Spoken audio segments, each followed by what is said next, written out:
Okay. And we're It went live exactly as I was taking a sip. Welcome to the people. Opening pitch. Yeah. We're casual here. Yes, we are. Really We are. We're cash. a friendly little crafting crew. Yeah. Okay. And this gives me a little bit of time to figure out where I'm at in my pattern. There was a whole saga, Huck, while you were signing in that, like, I have the exact pattern and I was prepared and I was ready to go. And then I searched for the right pattern in my email and it doesn't come up. So that's why I had to search in my email on my computer instead of my phone, even though it's the same email account. I find it impossible to find anything on email on a phone. Why? It's like they use like the worst search algorithm ever devised by humans, and yeah, it's just impossible to see anything. Yeah. Yep. Okay, I think this is the right part.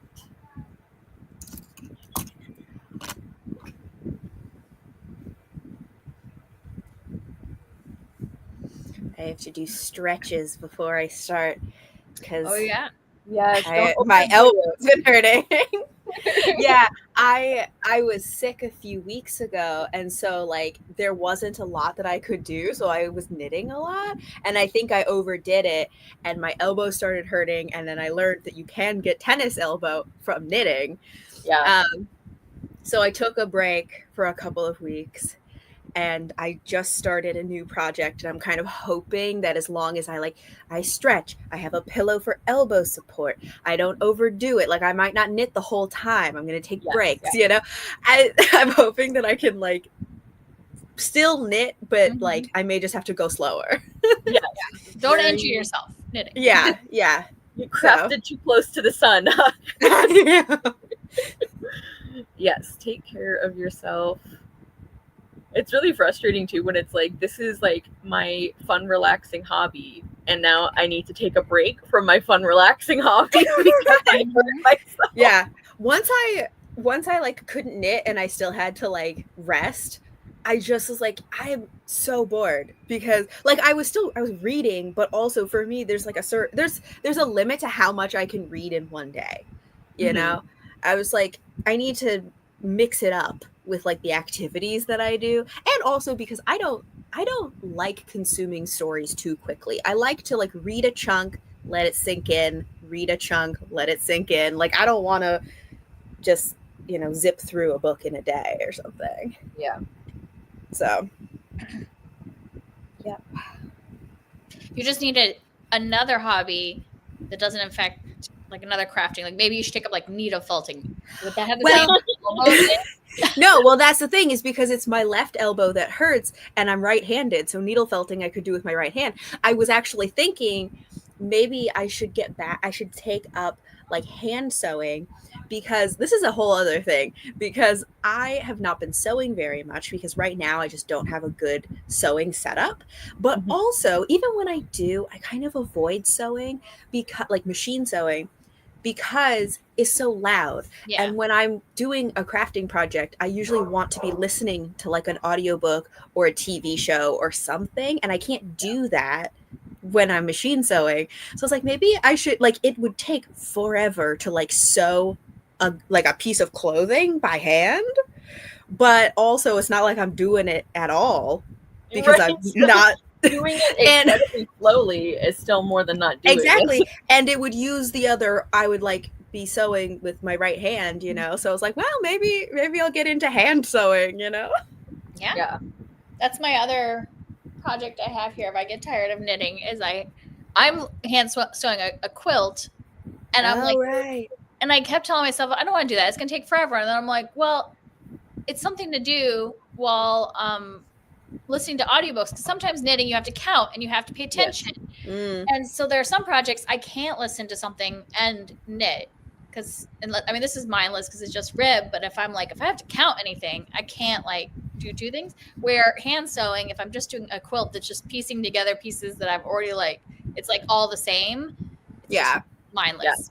And you've been quilting for quite a while, so there's a lot of like memory, like muscle memory and everything. Yeah.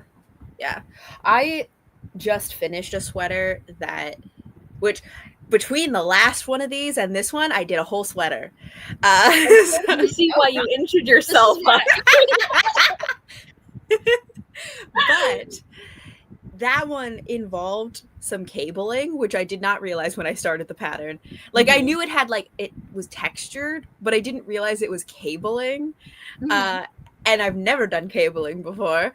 And so when I was doing that, I had to turn off an audiobook, turn things off, because I was like, every round is different, and every one has really specific counting, because if you don't line these up exactly, it's gonna look like nothing.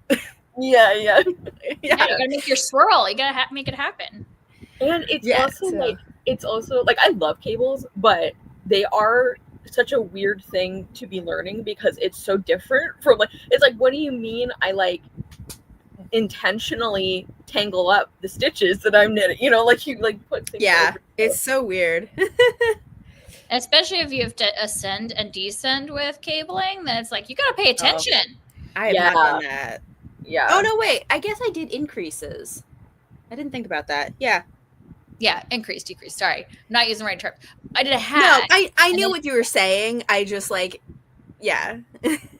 because my first cabling was a hat, and I guess some cable hats just stop the cable, but this one went up to the very top, so it decreased with we started off with 6 on the cable, and then went down to 3, 4, and then down to 3 on the cable.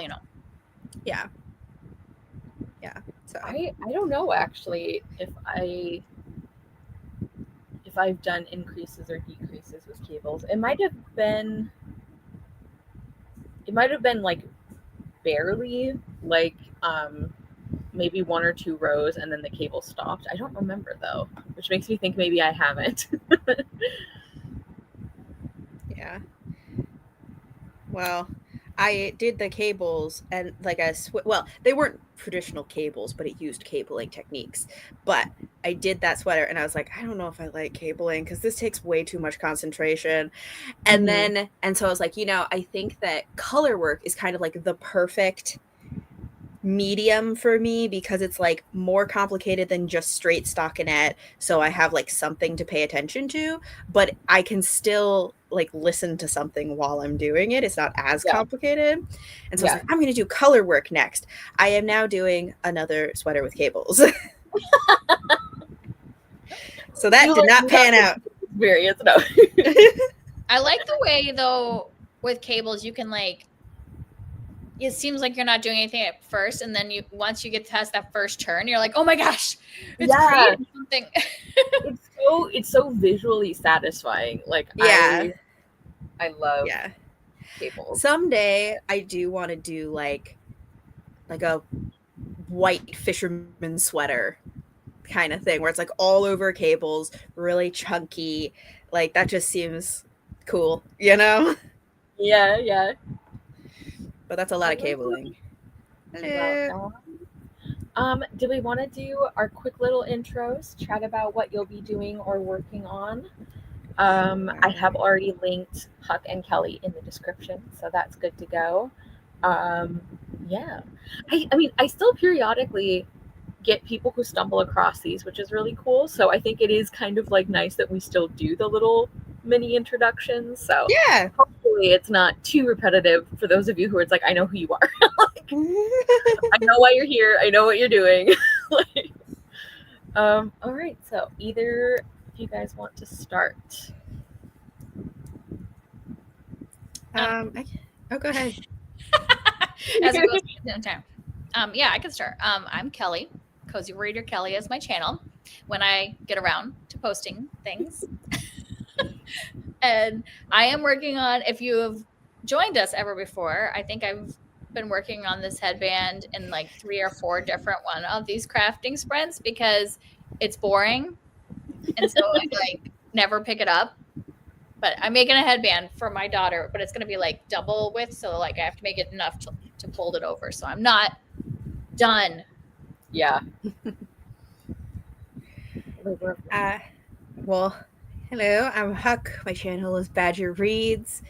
I am just starting a new sweater. I literally started last night, and it is both involves a small amount of cabling and also is a saddle shoulder, which I've never done before. And I didn't realize that at first, so I kept reading the pattern, being like, I don't understand what's happening. And then I had to look up what a saddle shoulder was, and now it makes sense. Anyways, this is how far I've gotten. I really have not done much. Look at that sweater. Look at it. But because it's a saddle shoulder, what this is going to be is like, it's doing this. And then I'm like making the little saddle going this way. Cool. But yeah, so that's, and is also my first time knitting with superwash. Oh no, I guess I made a pair of socks with superwash, but the first time doing a sweater in superwash. So we're going to see how much it expands. I did do a swatch, but that I feel like that doesn't tell me anything. Yeah. I pretty much always use superwash if I'm using wool because I despise the scratchiness of like non-superwash. Like, I don't know. I don't know if I'm extra sensitive to it or what. Like, I'm not allergic, but it just, so I'm kind of like, I see all these like tips about like, here's how to like compensate when you need to use superwash and stuff, and it's like, I should, like, these are probably useful things I should know, but I don't know. They're like, some of them are written from the perspective, it seems like, of like, when you're too much of a baby for real wool, here's like the training wool, you like you baby crafter. No. Yeah, well, what I've heard is that the main issue I've heard with superwash is just like, one, how much it stretches, right, and also that it ends up kind of, it doesn't like hold shape very well. So with like a sweater, you can end up with a sweater that's just very like hangy. It doesn't like really hold a shape. So we'll see how this goes. Maybe I'll do this whole thing with all the like the cables and the ribbing and the this and the that, and then it'll be like you know. So did you end up making it smaller than you would normally? Like if you like did the size? Well, this pattern actually starts out exactly the same for every size for quite a few parts. So I haven't gotten to the point yet where I have to decide which size I'm doing. And I've been debating because I did a swatch, and the swatch ended up, the gauge was like a tiny bit smaller than what the gauge is supposed to be. Even though, and like I did block it to see what it was like after blocking. And also I am using a heavier weight yarn than the pattern calls for, and yet I didn't change the needle size, but I changed the yarn size, and yet the gauge is still smaller. And so I'm a little confused. There's also a huge range between, there's the one size is like 118 centimeters, and then the next size is 136 centimeters, like around. I'm like, that's a huge jump. And honestly, I want something kind of like in the middle. Yeah. So I'm thinking I might follow the 136 centimeter one, but my gauge is a little smaller, and hope that kind of like ends up somewhere in the middle. That was a long answer to your question. Yeah, but I have a lot of thoughts about this. Have you found, because I haven't done a big project like a sweater, have you found when you do your swatch that then as you do your sweater that your gauge gets bigger as you go because you get, not necessarily lazy, but you know what I mean? Like, no, that for sure happened in a sweater that I did earlier this year. And it was bad. But I am now trying to not do that very intentionally. And also that also because one of the things that I have learned about myself is, hold on, I have to count my rows. Okay. Is that I like a tighter, denser knit, but I don't want to have high tension. I'm a relatively loose knitter, like a medium loose knitter for my tension, but I don't like a loose knit end product, which is why I sized up on the yarn weight but not the needle size, so that I wouldn't have to have high tension, but it would have like a denser knit and wouldn't have any like as much looseness to the stitches. I don't remember what your question was. Honestly, this is what's like, you ask me one question, I'm like, let me give you a 10-minute monologue about every thought I've ever had about this. No, I mean that's honestly what No, it so was much more of like crafting is. Oh, sorry. Go ahead, Kara. Sorry. I was just saying, like, that's so much of what crafting is like this long like monologue, like this thought process of like all these little tiny decisions, and when you're like with other crafters, it's like that's what you share. So sorry, Kelly, go ahead.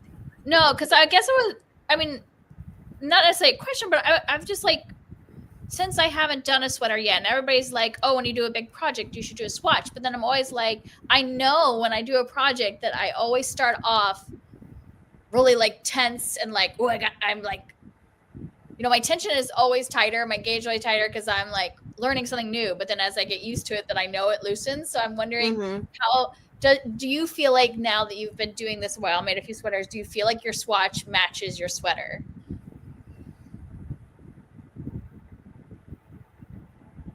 I don't know. Not for the one that I did loosen up as I went.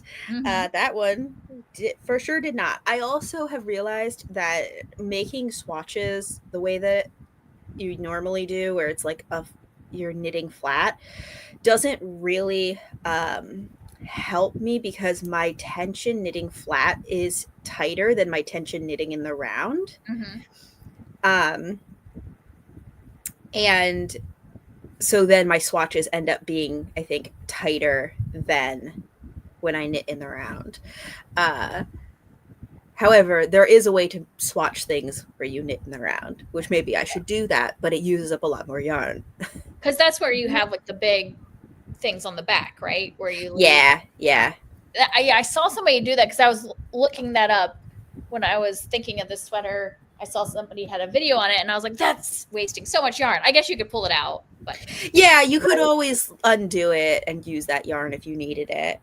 But yeah, I don't know. I mostly use my gauge swatches to get a sense more so for just what the color and fabric will look like, less so than the measurements and the actual gauge, which is what it's for. So I'm not sure how much my gauge matches. I don't know, but I feel like on my last project I did a pretty good job of maintaining like a consistent gauge throughout, because that one also I used a worsted weight on a DK pattern, and I was consciously trying to maintain a more even gauge, and I feel like having that, like the heavier like weight yarn, makes it easier for me to have more consistent stitches. That makes sense to me. You can see it better, like.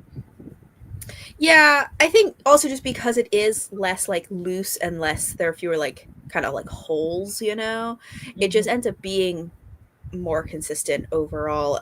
When it's looser, I think there's just like a lot more variability, at least in my knitting. I mean, not that I haven't been doing this that long, so it's not like I'm great at keeping things, you know. My technique is questionable, but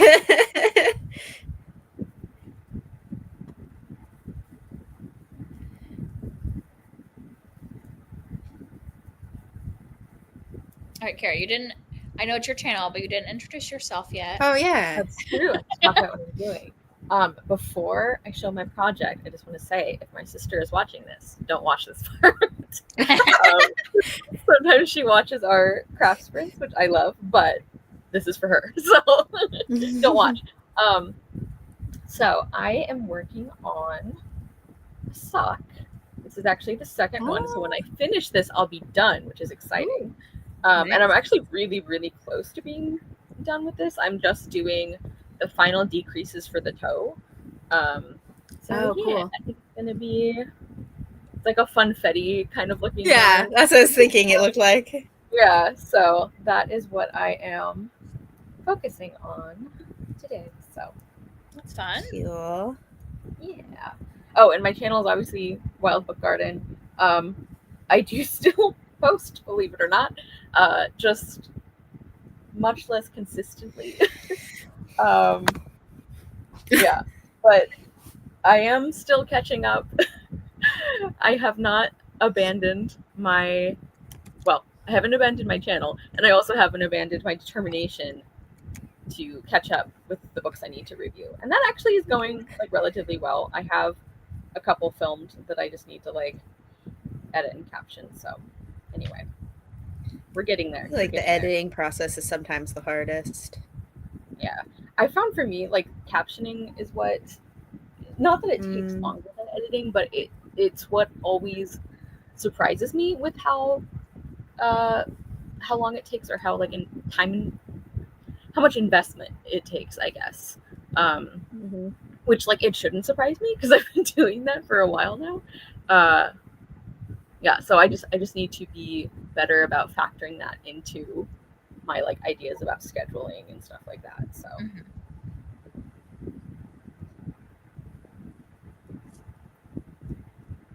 I realized I should have filmed something today before we started because my kids and husband are all gone, and I missed a prime opportunity.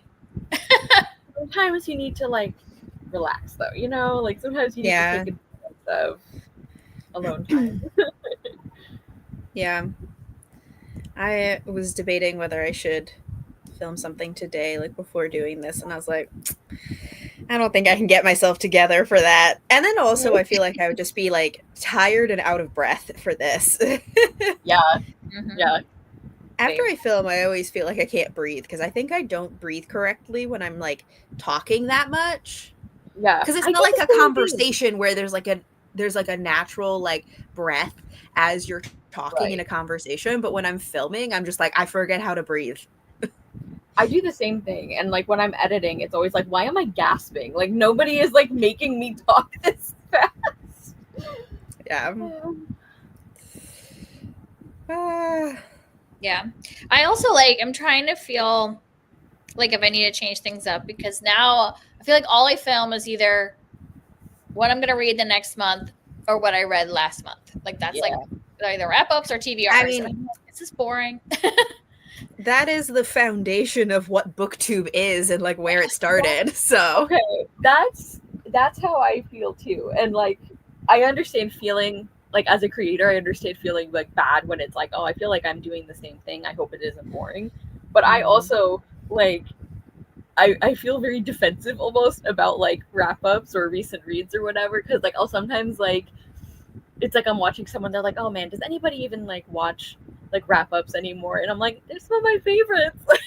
I know. I still and a lot of work to film, but yeah, I still, because that's what I mean. Like every once in a while, I do read like or watch like a recommendation. Like I have on my list Huck's like Celtic.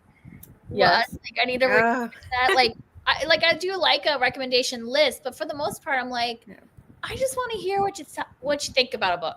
You know, yeah. Like it doesn't have to be themed. It's just like what you've been reading. Like I just want to hear. And I feel like a lot of times you sort of naturally get a variety of things in recent weeks. Like not necessarily like, I mean, you know, somebody might have read mostly one genre for a month, and that's fine. But it's like variety even in like, oh man, there was a 1-star book in here, there was a 5-star book. Like I think that's fun, and that's something that you can get in other kinds of videos. But I feel like wrap-ups and recent reads are like especially likely to have that, and I just find that interesting and fun. It's the bread and butter of BookTube. It is. It really is the foundation. Yeah. The other day, I somehow stumbled across like a Reddit thread where somebody had asked like what are some like booktube channels where they just do normal booktube stuff? They just do like wrap ups, reviews, TBRs. Like I don't want to watch all these crazy challenges, like all of this. And so I was like, interesting. I was just like looking, and they had my channel on like someone recommended like a list of people, and mine was one of them. I was like, oh my god, because like I'm making videos assuming that I'm just like, nobody knows this exists. Yeah. Even though I'm like, I know that people are watching and commenting. That's pretend. They don't know that this channel is real. That's so cool though that you saw that. Yeah. You're like, I'm famous. I know. No, but also like I just did. So I did. I had Oh.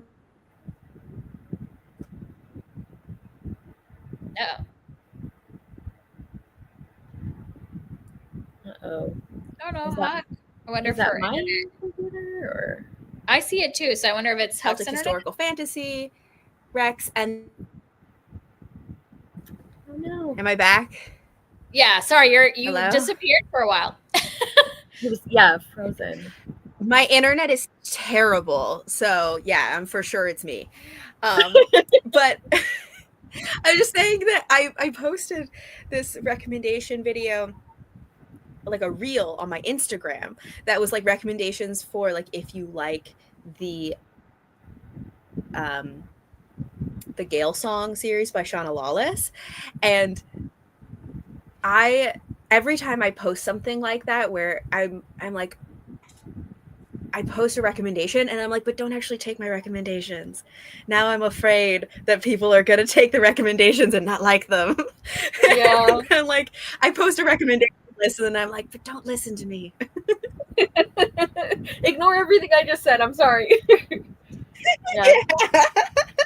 I guess that's like the good thing about a wrap up, because you can just be like, this is what I thought. Take what you will, whether you feel like you read it or whether you're not, you know. Yeah. That's what I just recently did, the get to know my taste tag. And in it like asked a question about like, what's your review style? And I was saying part of my review style is that I very rarely make like direct recommendations or rarely go like, this is a good book, you should read it. I'm much more just like, these are all of my thoughts and feelings. Do with that what you will. Like, do you want to read it? That's up to you. Right. Yeah. Because sometimes I've even read books because somebody hated it, but I was like, well, all those things you hate is what I want. So I'm still going to read it. Yep.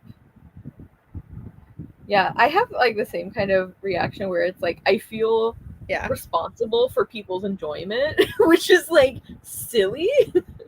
But especially if it's like you said, a recommendations video or like my favorite blank, and it's like somebody will in the comments, like somebody will be, which is a great comment to get. I don't want people to stop this, but like somebody will be like, oh, I'm so excited, I think I'm gonna pick up like this one, and like immediately I'm like, I hope you like it, I'm sorry if you don't, like please forgive me. Like, so I get it. I was just like listening to somebody's today, and they were talking about like a romance book, and it's what I have, so that's why I had not heard anybody talk about it, so I was like, oh, let me just hear what they say. And at first she was saying that it was 3 stars, and I was like, oh no. And then she was describing why, and she was saying that she was like, oh, from the cover and synopsis, I thought this would just be a fluffy fun read, but it turned out to have a lot more deeper topics. And I'm like, oh, so that's fine for me. That's not gonna give me 3 stars. I mean, I might give it 3 stars for some other reason, but that's not gonna be why I give it 3 stars. Yeah, exactly. I have that happen a lot too. Or it's like somebody will be like, again, with like romance or like books that have like significant romances in them, like if they complain about like it's more of a subplot for like the character like story, I'm like, awesome, I love that, I tend to enjoy those. Or they're like, it's too slow burn, I'm like, don't threaten me with a good time, I love that. I'm like, super awesome. Yeah. When people are like, it's not steamy enough, they didn't like have like sex until the last chapter, I'm like, well, that's fine, because that means it's slow burn. Actually, filled. Yeah, I really, really liked The Flat Share by Beth O'Leary, and like that is a very popular one. It's not that I think it gets like bad reviews or anything, but I think a while after it came out, it was getting a little more mixed reviews, and a big reason was kind of similar to what you were saying, Kelly, where it's like people were saying, this one was like there were parts that were more serious than I was expecting. Also, this is not actually romance. It's like fake romance. It's women's fiction instead. And it's like all of those things are, I'm like, well, that's something I tend to get along well with. So like, I understand why, like, if your expectations are for something else, yes, you would be disappointed by this. But I don't know. It just like, I think it's obviously a failure on the part of the marketing team. But I also just feel kind of like sad when it's like somebody will even recognize that they're like, this is just not what I wanted, but they like still give it a review. That's, I don't know. I'm sure I've done that. For the most part, I try to like, I try to keep in mind that what I thought I was getting is not necessarily the book's fault. Like sometimes it is. Sometimes the synopsis like straight up lies to you, and in that case, I'm like, that's your fault. That's not my fault. Yeah. Anyway, I don't know where I was going with this. This is just like rambling about book marketing now, but yeah. Well, and I think that it's important to know those things going in, because I do like a romance that has some heavier topics, but I also do like to know that ahead of time, because sometimes you do just want to pick up. You're like, oh, I've got a weekend. I just want to finish a book and I just want a fluffy romance and be done. And I don't at that point want to pick up the one with more serious. I want to like, no, I want one that I'm like candy done in a day, So I think it's important for both the publisher and reviewers to like warn you, like, yeah, this one has some deeper topics. You might need to devote some more time. You might cry. Right. Or it's just like a different like reading mood that you might be in, like it's like you were saying, sometimes you want, like, you can enjoy both and just want them at different times, Yeah. Yep. Poor Huck. I know. Just coming in and out. Oh, so I finished. Did I tell you guys I finished Little Thieves? Yes. You did mention it in the message. I'm so happy you loved it. I loved it, and I went and bought Painted Devils, but I just decided I know I originally was like, I'm not going to be buying my books from Amazon anymore. I had already said that. But when I finished Little Thieves, I wanted it right away, and my local stores didn't have it. So I was like, okay, I'll order from Amazon. Well, it arrived with like a full bend in the front cover. So I was like, okay, send me another one. So I sent it back to Amazon, got another one. The second one had a big tear, and I was like, forget it. I'm ordering it. Like, so then it was like a week for my indie to get it in.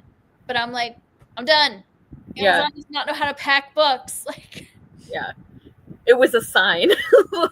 That I should just wait. I should be patient. I don't need it in 2 days. I can like wait for my indie to get it in a week. And also, it probably ended up being like a week anyway because of having to send it back. And yeah. So, but now I have it. I've got book 2. Awesome. I'm very excited. Though from what I could tell, it seems a little more episodic, because I felt like the first one could have been read alone. Like it felt like a full story. Yeah. So I'm not like needing to read it right now, but I really love the first one and the characters. So I'm like, I want to read the second one, but it isn't like I need to know the answer to the story. Right. Which is probably better anyways, because then I don't have to worry about forgetting a bunch of stuff. Yeah.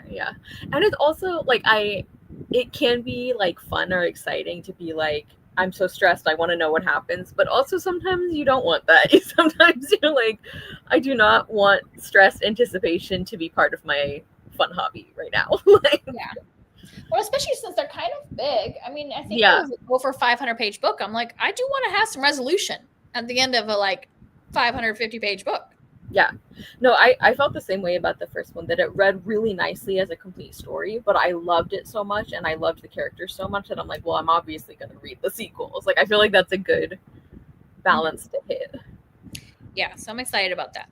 Yeah. The only problem, so like I was reading a lot of, like, I wanted to read some of the beginning books that I had bought, but now I have all these series that I'm super excited to continue. Yeah. Which I am reading, what's it called? Tainted Cup right now. Because I know we talked about all of us continuing that one. But I haven't finished it yet. I am like the worst buddy reader right now. So I actually was thinking before we started the sprint, I was like, I need to like apologize and explain to Huck and Kelly that like I'm gonna try to drop into the buddy read at some point, but I realized I was like, I should not have acted like I could hold myself to that right now. So well, and I mean, Huck will verify whenever his internet works in again, but I thought we were doing it kind of more like a somewhat synchronized. So we're not going to like be like, we're reading these 5 chapters this week. It's just kind of be like, oh, next time we get together, maybe we'll chat a little bit about that book. Right. Yeah. I just feel bad because it's like, I promise I'm not, in normal times, I am not this flaky. Yeah, I have not been good at buddy reading. I am supposed, like, my best friend and I read a book together, but we take a long time because she's not a huge reader. And even with that taking time, there'll be some weeks I'm like, I didn't read the chapters this week. We're going to have to wait till next week to discuss. Yeah.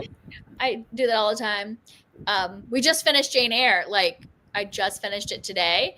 So interesting. At some point I want to, because I know your feelings, but I want to listen to your video, your past video.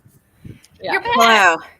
Oh my God. I had to like go in a different room because the room that I'm usually in, like the Wi-Fi does not work in that room. And like, oh, it drives me crazy. Anyway, so now I'm in a different room, which is not as comfortable, but at least the Wi-Fi works. Yeah. Oh man. Oh, anyway. Hi.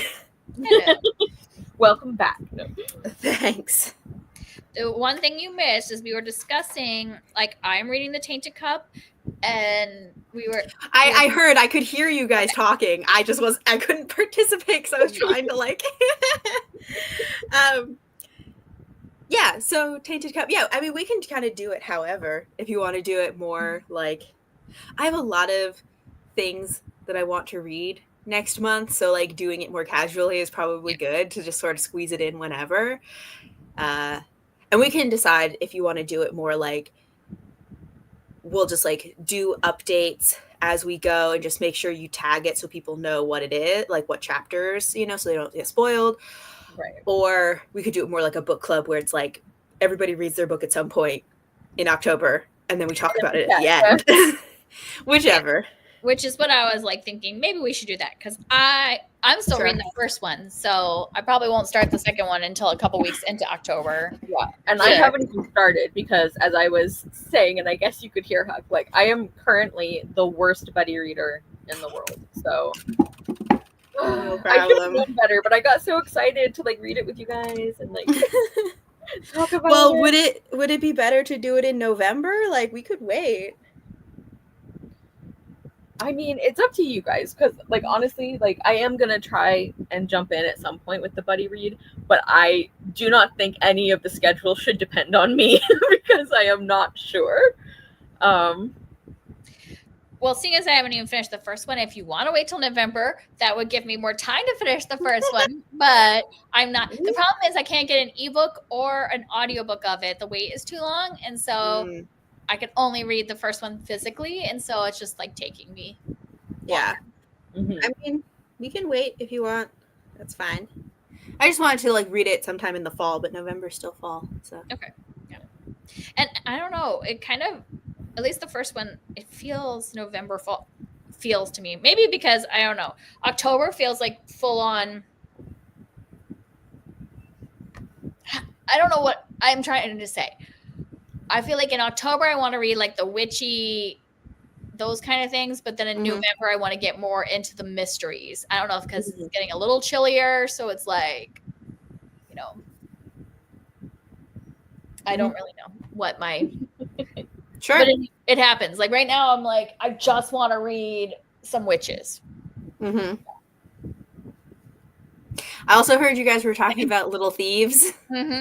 which I loved. I'm so glad that you guys kind of talked to me. I mean, I already had it. I bought it, but like you've been talking about it lately, and so it has made me like think I gotta pick that up. And then I was like, I'm obsessed with this book. I love it.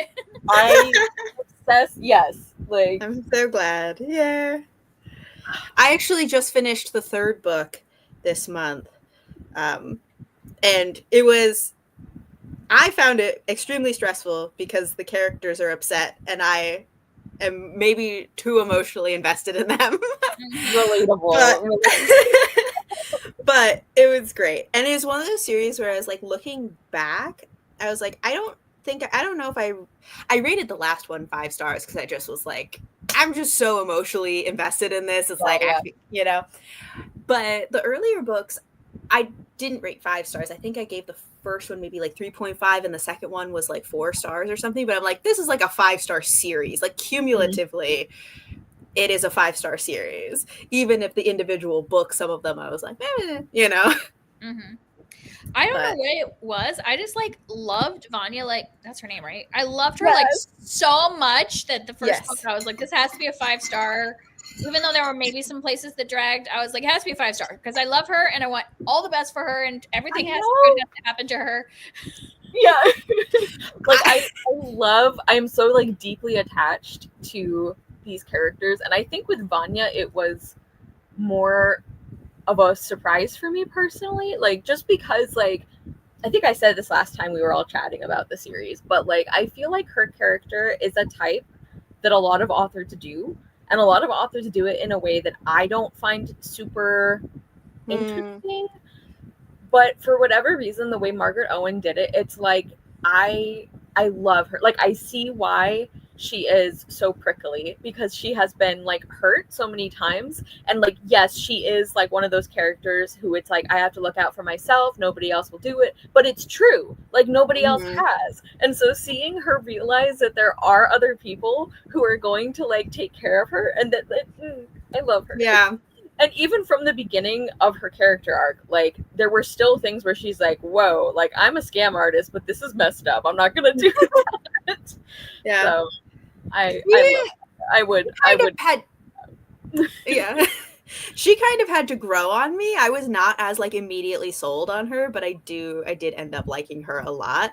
My favorite is Emmerich, but that is because he is a character trope that I love every time. I'm so obsessed. Yeah, well, me too. Also, like, I like how obsessed he is with her. Well, and from the very beginning, because his character, when you first meet him, you're like, wait, is this gonna be the love interest? Is this gonna, because like he oh yeah, sorry if that was a spoiler. No, but because I knew, but the book is like, trying to deceive you, and but I really want him to be the love interest, even when he wasn't like fully Emmerich, when he was like, his kind of pretend persona. I was like, oh, I just want this to be. I have the same sort of conflict when I talk. Like I try to avoid talking about specifics about like his character in the romance, because like one of the things that I loved about my experience reading the book is that like I wasn't 100% sure. Like I thought he was going to be the love interest. I really wanted him to be, but I didn't know like 100%, and that was so like exciting and fun for me. Like it was so satisfying when it was true. And like I even remember like reading other people's reviews super carefully to not get specifics, like not wanting confirmation, but just wanting to pick up on a vibe if this is like a relationship I feel like I could invest in. So I like try not to mention it as if it's a spoiler, but I don't know if it actually is a spoiler. Like for me, I'm really glad it wasn't spoiled, but I know other people don't care about that, so I don't know. I guess it doesn't. I guess like just because we've read a lot of books, I don't know. I could tell from the very beginning that it was going to be. I was just like, I feel like the way he's introduced makes it feel like it's gonna be there. But yeah, I think it's fairly obvious, but like I was, you still have to kind of like wait to see where it's going. Yeah, I think one of the reasons I wasn't like, because I agree that it's the book isn't trying to hide it, but I think one of the reasons that I wasn't completely positive is, number one, I have been burned by things like this before where I think it's being set up and it's not, and then I'm very sad. But also because, like Huck, you were saying, it's like I love his character type so much that I'm like, maybe I'm just like reading things into this. Like, I think he's great. So he has. Yeah. I do think there are books though where it's not as obvious. Like I'm reading another Goose Girl retelling called Bloodleaf. I think that's what it's called. And I have not figured out yet. I'm like, I don't know how far I'm in.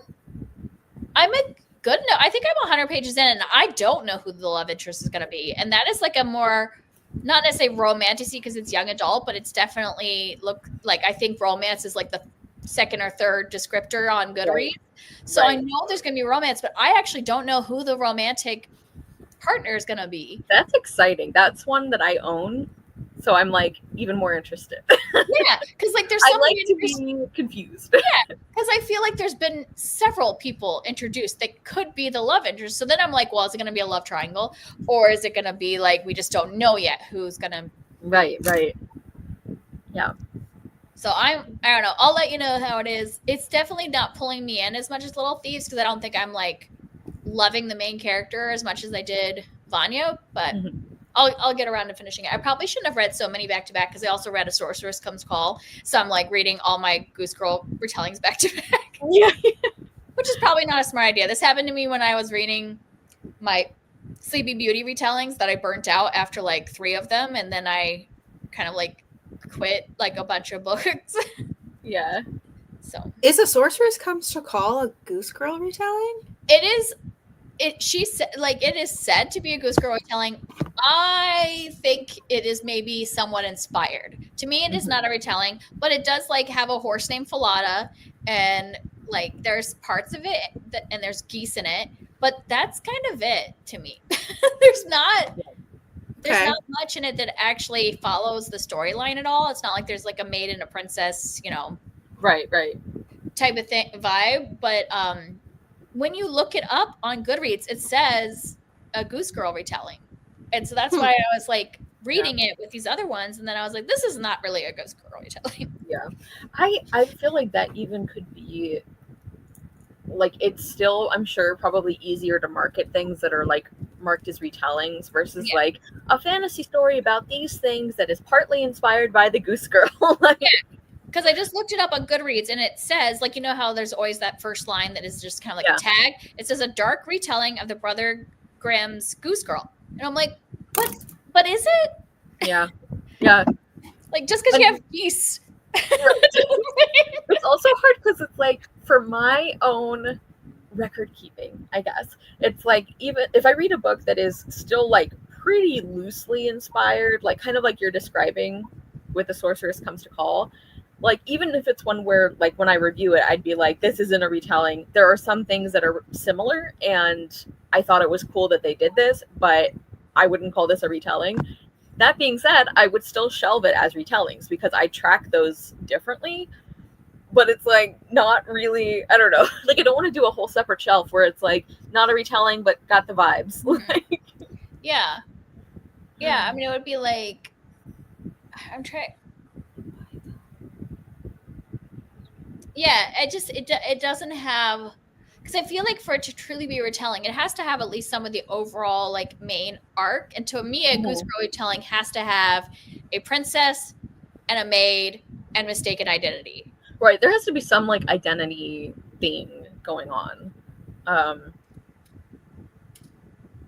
Yeah, I mean, even like Little Thieves is very loose as a retelling, but it has that like central identity thing. Like, I thought when I was reading about it before I like read the book, obviously, I was so interested in the idea of like a Goose Girl retelling that follows the maid. Like, I thought that was really cool, and it was like I loved that aspect of the book as well. But yeah, like that's one where the overall arc of the story I think doesn't track super closely. But because it has a couple of like very big pieces, like the identity thing, it's still one where I'm like, this is loosely inspired by the Goose Girl. I don't know. Yeah. But that one I would still say is a retelling because it has a lot of the main components. Mm-hmm. Did that one have? Yeah, the talking animal thing too, in a weird way because of the shifting. Yeah, I was trying to remember if there was there a horse named Falada? There was, right? So I'm getting too many of them confused. I don't know. Emmerich hates horses. There's a horse theme in there, but I don't know if there's like a good horse named Falada. Yeah, I'm reading too many back to back because there was definitely a Falada in a Sorcerer's Comes from Hall, and there's one in Bloodleaf. So now I can't remember if there was one in Little Thieves. Yeah. Or if there was just horses. You know, there's a specific horse that I'm thinking of that I'm wondering if it had a name, but I don't want to. I feel like it would be kind of spoilery if I talked about it. Okay. Anyway, I was recently thinking like, oh, I should do like a Goose Girl retelling recommendation list, but then I was like, I don't think I've read enough of them. But I've been trying to think of like, I always want to do more recommendation lists, you know? Mm-hmm. And so I was trying to think of like themes. But I think I only have like 2. So I was like, that doesn't work. A theme with 2 examples. Look, not every idea is a winner. No. It's like that thing that it's like, if I had a nickel every time this happened, I'd have 2 nickels. It's not that much, but it's weird that it happened twice. Yeah, exactly. Well, and if they're really good, you only need 2, right? Right. That's right. Or if it's like an incredibly specific combination of things, which I have done. I think, I've done recommendations like that before, and I think I only had 2 or 3 for some of them because I'm like, this is so weirdly specific. Like, yeah, I feel like for a recommendation list, I would want minimum 3, so that it's actually a list. You know, yeah. Right? Yeah, 3 would be not good. Like an outline of a list. Mm-hmm. Yeah, because I actually think I am going to do a Goose Girl video, which I need to start filming my clips because I will start mixing them all up as I just did. You know, I need to like write down some things and film it. But so far I've read 2. I mean, I'm not counting the Goose Girl by Shannon Hale because I read that years ago, but I guess I could count that one too. So I've read 2. Yeah, you would be more qualified to make a recommendation of Goose Girl retelling. Yeah, and I'm reading the 3rd one, and then I have like a couple more on my shelf. So I'm like, if I record little clips, that way I can wait like a couple months before reading those other 2, so I'm not like burnt out. Yeah. Are you going to read Dreamer's Pool? Let me see if that's the one that I have on my Kindle. Hold on, because I've got a couple on my Kindle. Huck's like asking for a friend. Like, do you have Right? Is that one that you've read or one you're going to read? It's Juliet Marillier has it's the first book in the Blackthorn and Grimm trilogy. It's a Goose Girl retelling. Which also, I just have to say, like, I haven't read nearly as much Juliet Marillier as Huck has, obviously, but so far it's my favorite series by her. It's a good one. Yeah. It's also one that I'm going to try to get my mom to read because she keeps maintaining that she doesn't like fantasy, but like then when she talks about, like, sometimes I can get her to read fantasy or fantasy adjacent things, and she's like, it's like, I love the characters and I love all. I was like, that's what I've been saying, is that it doesn't matter if there's like magic in it necessarily. Like, it's about if you like the characters and like the overall story. So I really think she would like that one, so I am going to try. What's it called? Dreamer's Pool. Okay, it wasn't on my list, but I'll add it. So I don't know if I've ever actually read a Juliet earlier. Are you guys gonna like kick me out of the? You can't sit with us. I feel like if anything, Huck's gonna be like, I've been training for this my whole life. Let me. Oh, I'm wrong. I have read Wildwood Dancing, but it was so long ago that I didn't. I feel like I read it like 10 years ago or something. Yeah. Also a good one. So see, I'm allowed to be in the club. Okay. Yeah, you are. All right. I guess. Hello. Yeah, anybody in the comments, feel free to let us know what you're like working on or doing. Natalie just ordered Dreamer's Pool. Synchronicity is a great thing. It's true. Amazing. I will definitely add that. The other one I have is Thorn. Yeah. I just saw something about that the other day, and I was thinking of reading it. Yeah. I loved it, but But a lot of people don't. It's like very, very character focused and kind of slow, and which are things that I know. That's not a problem. I know that these are like green flags for you, especially, Huck. But I just have like seen people read it and then be disappointed, and I'm like, I'm so sorry. But I really, really enjoyed it. Like, I also just love Intisar Kanani's like work as a whole, and I just find that like she and I have very similar ideas about what makes good main characters, what makes good romance subplots, what makes good like world building and themes. Like, we just vibe. So even though Thorn, I feel like I definitely can see more, I guess, weaknesses versus some of her other books. I love her as an author. So anyway. Well, maybe I need to read more Goose Girl retellings so I can put together a list. Yeah. Although it sounds like Kelly's doing that work, the legwork for us. So I'm like, maybe you just do it. I mean, it's always exciting to have like more of good things. Yeah. I was just thinking the other day also of like, weirdly, I could actually probably do a short, but a list of like bone harp retellings. That's true. That would be very niche and very cool. Yeah, and it's like, who's really into like a grotesque musical instrument? This, that usually involves murder. Who wants to murder someone and then make a harp out of the body? Any takers? Yeah. Does that sound fun to you? Well, but it's like, I got so excited when we were talking one time and you were mentioning like this very specific fairy tale that like you happened to read a couple retellings and you're always looking for more. And I was so excited because I'm like, oh, Patricia C. Reedy in her short story collection. She has one. And I read that short story collection because of that. Yeah.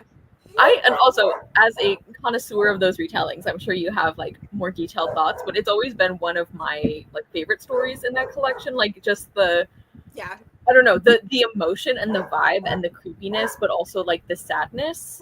It's just so well blended. Okay, what collection? I was gone. What collection? It's the one by Patricia C. Reedy. It's Book of Enchantments, I think is what it's called. And there's a few different fairy tale retellings in there that are some of my favorites. Yeah, I remember liking that. Loved the Sleeping Beauty one. I really loved that one, actually. Well, I guess maybe there's a couple. The one I'm thinking of is, I think, one of the last stories in the collection. But yeah, it's really, really a good collection. I remember liking that collection. Like, I'm not a big short story reader, but that was a good collection. But also, I just like Patricia C. Reedy, so. Me too, yeah.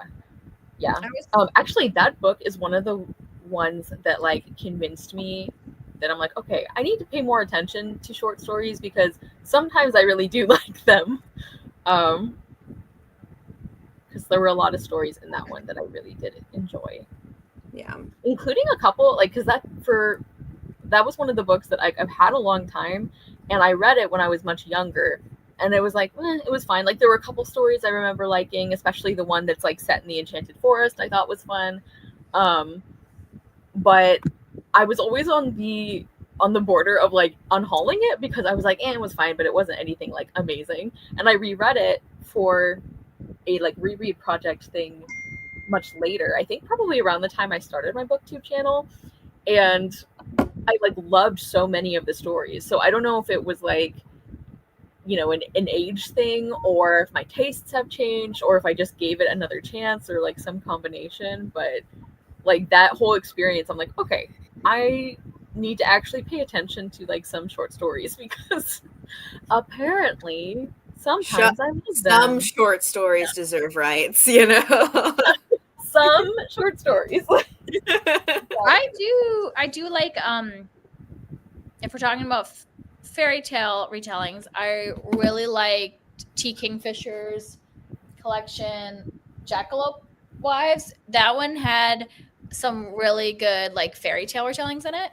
I still have to read that one. I'm excited. And not all of them are fairy tale retellings, but the ones that were, I was like, those are so good. Yeah. I am a little confused what this pattern is telling me, so we're gonna find out.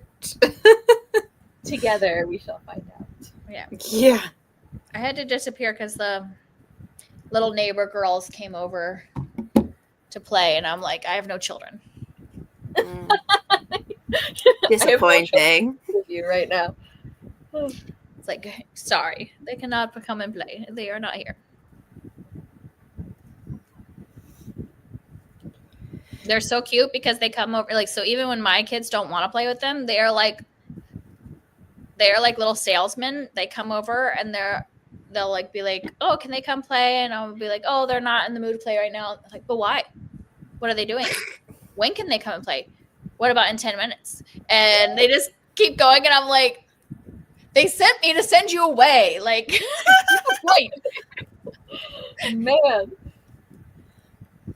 And normally they do play with them, but there's sometimes you just don't want to socialize. Right. Oh man, I relate. Yeah.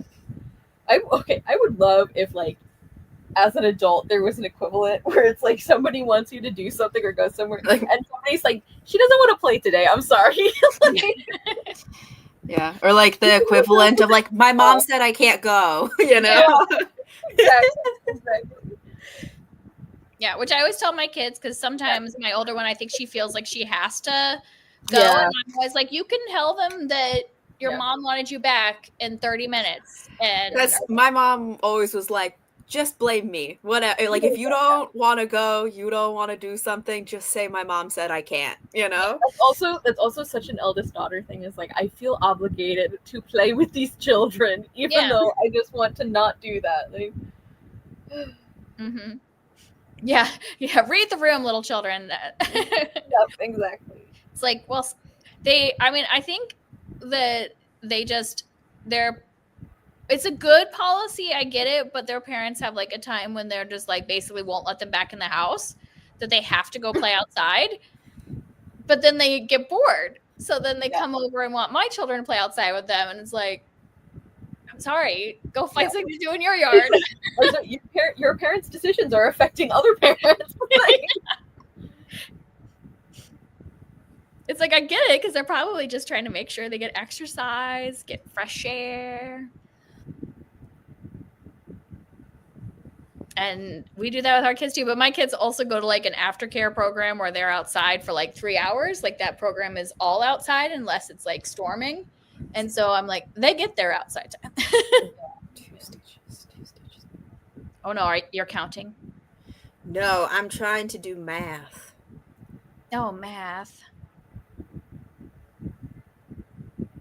Yeah, because I'm trying to figure out like what my gauge is actually knitting this right now, because just to see if it's different at all. And it is still a little bit smaller, because I think it's supposed to be 22 stitches per 10 centimeters, and I think I'm at 20 stitches per 10 centimeters, because I'm about at the spot where I have to decide which size I'm doing. So I'm trying to like figure out, do I do the larger size at a smaller gauge and hope it ends up kind of somewhere in the middle, which is what I want. Yeah. I don't know what, like, obviously I don't know if your pattern like allows for this, but I have found, and this is partly my own fault, as I have said before, I am an uncivilized goblin who does not do gauge swatches. I just like make decisions based on what I know about my knitting, and I fully recognize that sometimes maybe it will bite me in the butt, but so far I've been pretty good. Yeah. So don't feel free to like, don't do what I say, but what I do, one of the things that I think makes it more practicable that I like ignore gauge swatches is that I will often combine, like I'll do like one size for the torso and one size for the sleeves, for example, and that sort of lets me tailor the fit in a way that is consistent for me. And also, I don't know, maybe that would help with like tension changing throughout a project, maybe. Well, what I'm thinking is, well, okay. I have a lot of thoughts about this that I'm trying to like figure out. So I'll tell you like all of the things that I'm thinking. So, okay, so there's this whole thing about like gauge and which size I'm picking, right? The thing is that, so I want it to be loose, and there's actually a specific sweater that I already own that I kind of want it to be like a similar fit to. So I'm kind of, but the sizing of that sort of falls between these two sizes, which is my problem. My other thing is that the size that I am at my shoulders is different than the size of like my torso, because I have relatively narrow shoulders in comparison to my torso. So I feel like I should do a smaller size at the top and then a larger size in the torso. Because sometimes when things are oversized, they get too oversized up top, you know? Like, I don't mind an oversized, but there's like too much.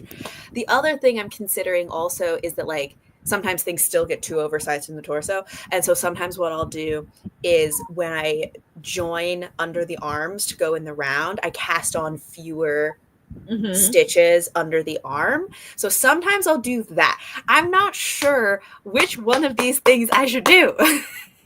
Yeah. I don't know. I'm debating, you know, and also just because this is the first time I'm doing such a large project in superwash, I really am not sure how much it's going to grow, because people always say that superwash stretches so much. And this is also a different brand of yarn than I've used before. So I don't know. So many variables. Yeah. But it's looking good. Ooh, is that like a brown? Yeah, it's kind of like a golden brown, and then it has like sort of a black like halo slightly to it, like a very, very minor halo, but it's there. Yeah, Lovely. Anyway. Very autumnal. Yes, it will be very autumnal. It is also a very similar color, I realized, to the brown that Merlin it has, because he's like a tricolor, and he has brown, and it's a very similar brown, and it's like, when I finish this, we should do a photo shoot together. Well, then now you don't have to worry about hair on your well, but he also has black and white hair, so no matter what you do, it's going to show up. Yep. Actually, one of my cats, Petey, the orange one, it is like truly astonishing how he can exactly match different things that are not the same color. Like anything in the like brown to orange to like deep yellow or gold. It's like truly incredible. He just blends in to everything, and don't know why. Like, it really chameleon cat. He really is. Yep.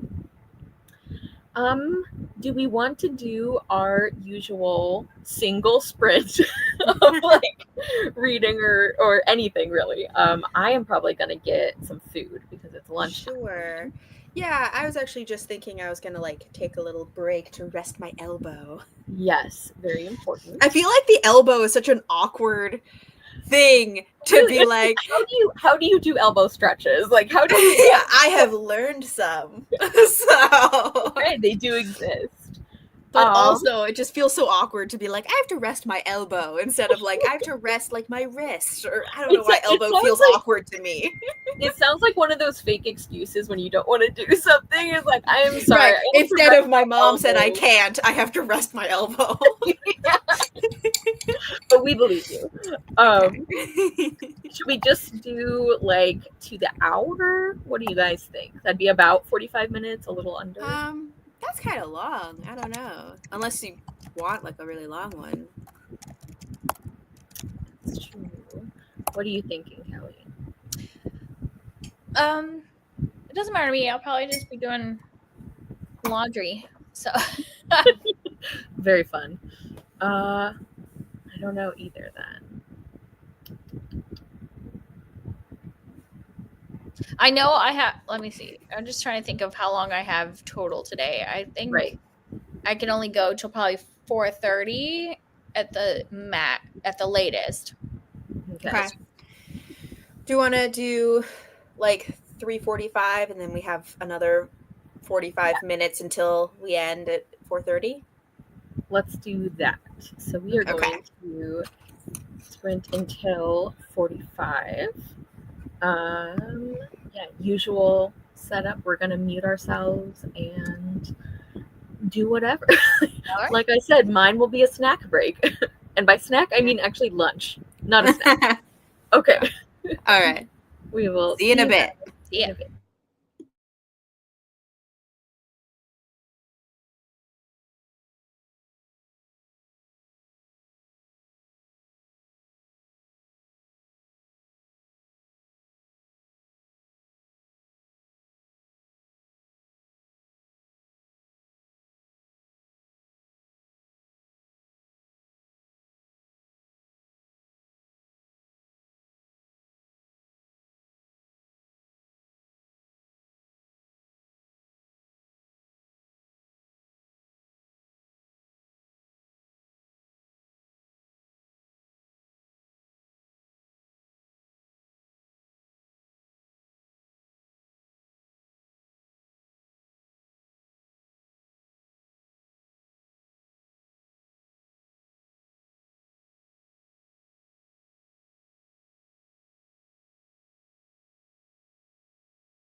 Hello.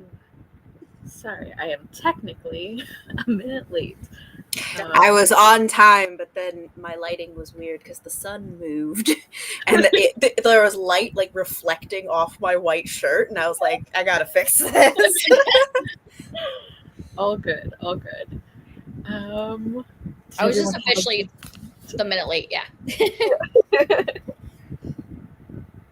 How did the sprint go? If there's anything to report. I finished my laundry. Good. Good, yeah. Not very exciting. Yep. I hung out with Merlin. Oh. Did you show him that you're gonna match? I have shown him the yarn. Yes, we're working on. I have worked on like a command with him, which is just sniff, so that because he wants to sniff everything, but then he also tries to put everything in his mouth. So I'm like, you can't have this. So I'm trying to teach him when I say sniff, it means like he's allowed to sniff it, but he can't have it. So he was doing pretty, because he would try to steal my yarn a lot of times. So the other day when I was winding all of this up, I showed him like the hanks. And he did a very good job of just sniffing, but he was very interested. He loves wool. Yeah. So Imagine. So do my cats, which yesterday we went to a craft fair, my older daughter and I, and of course she bought a headband. And I'm like, I'm literally making you a headband, but I have been. Does she know? Yes. But I've been making it for so long. She's like, but I want that one now. And I was like, okay, we'll buy this. Message we live in a place that she can have more than one headband, and it's fine, because it's cold, like 9 months of the year. So we're like, she'll need it in a month. But since I got her a headband, I had to buy something for Eliza, and I got her one of those like wool felted animals, like needle felted. Yeah. And when I got, it's a ghost donut. Like it's a donut, but it's like, it's really cute. But when I got home this morning after church, the cats had eaten the arms off of the ghost donut. And I was like, no, I don't know that this thing's going to last. Are they okay? Like, what is it made out of? It's just wool, but they didn't like eat it. They just ate it off and then left it in pieces. Yeah. So they didn't actually like swallow it, but I'm like, well, now you're going to, I feel like they just will like this thing because it is wool and are going to keep eating pieces of it off. Yeah. Merlin loves those, those like wool dryer balls. Yes. He's obsessed because it is a ball that is also made out of wool. And it's like, I think, he likes it because it smells like an animal, like it has a wool smell. And then as he plays with it and it gets wet from his spit, it smells more animal-y. And he gets like more and more like intense and possessive of it because now it really smells like a sheep. And I'm like, you can't have this because you're getting weird about it. Like, I feel like I can't take it away from you. So that means you should not have it. Yeah. So he gets too intense about it because he's like, it's an animal. They suddenly have sheep in the house. Yeah. You can't have this because you're getting weird about it. Truly. Sometimes it's like that with dogs. Yes. When I was like in high school, we had a dog that was like a hound Rottweiler mix, and she was very sweet. It was like the sweetest dog. But one time we got her like a plushie toy, and she loved plushie toys, but we got her one that looked like a squirrel, and she growled at us when we came near her. When she had it, she was like very and like it was a lot. She was a big dog, Wow. And it's like she was seriously growling, not like play growling, right? And so we had to, like, one person lured her away into the kitchen to get treats, and someone else, I think I was the one who had to like go grab the squirrel stuffed animal and just like go out through the back door and just put it directly in like the trash bins outside because we were like, she is not having this anymore. Yeah. She is scaring us. Yeah. So she could have other kinds of plushies, but she could not have ones that were like looked like squirrels or had fake fur. They had to be like fleecy or something, you know? Yeah, They couldn't be too realistic.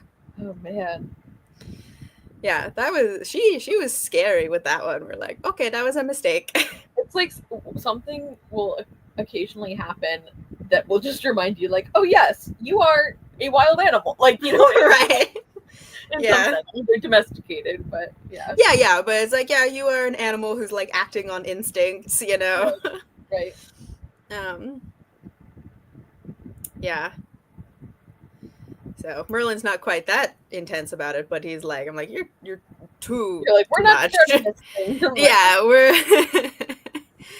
Yeah, you're like, you are a predator, and that is scary. yeah. Especially when it's like, you know, like an 80, 90 pound dog. Yeah. That's just like solid muscle. So she was a chunky dog. And not fat. She was like seriously just all muscle. She was a big dog.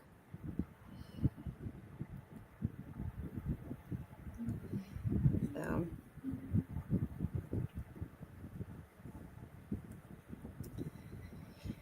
Is your elbow well rested, Huck? Yeah. I feel like it's good to have a rest. I also have like a pillow here that I'm resting my elbow on. Yeah. I'm gonna get one of those like crafting donut kind of like things so you can like rest your elbows, and it like raises, because also I tend to do this like when I'm working and I'm like, I should probably have better posture. So I think I'm gonna be getting one of those, which is good. And hopefully that works out. I did also get like an elbow brace that's just like it's like just a sleeve, you know. Mm-hmm. I'm not sure I like it though. I got the right size, but it kind of pinches. It feels like it's too small, but then I guess it's supposed to be kind of tight to give support. Right. But also I'm not sure how much it actually feels like it's supporting anything. Yeah. I don't know. Natalie says her dog is very cute and fluffy, but her predator instincts do kick in. Yeah. We had a dog when I was really, really little, to the point where I basically think of it as like my parents' dog, and I was also there for a couple of years because I was like a baby. But she would do this thing. Her name was Alice, and she was lovely, but she would do this thing where if she decided, like, especially if they were like walking, and it was funny because she didn't like me, but she made every dog in the neighborhood afraid to get near me, because she's like, I don't like this thing, but this is my thing and you can't touch it. Like, kind of thing. And she was very devoted to my mom, so I think on some level she recognized, I don't care about this little whatever it is, but my favorite human in the world does, and therefore I will terrify any other animal that gets close. And she would do this thing where if she decided that another dog was like, not even like a threat, but just like could conceivably be a threat, she would start making these noises. Like, my parents would call it junkyard dog, because like her growling was like frightening. Like, she was not an aggressive dog in general, but like we were saying, it's like if something triggers them to act a certain way, it's like, oh yes, like you can hunt. You hunt. So yeah. I don't know if Merlin would be able to hunt. He is not very fast. Well, it's a good thing he's well taken care of. Yeah.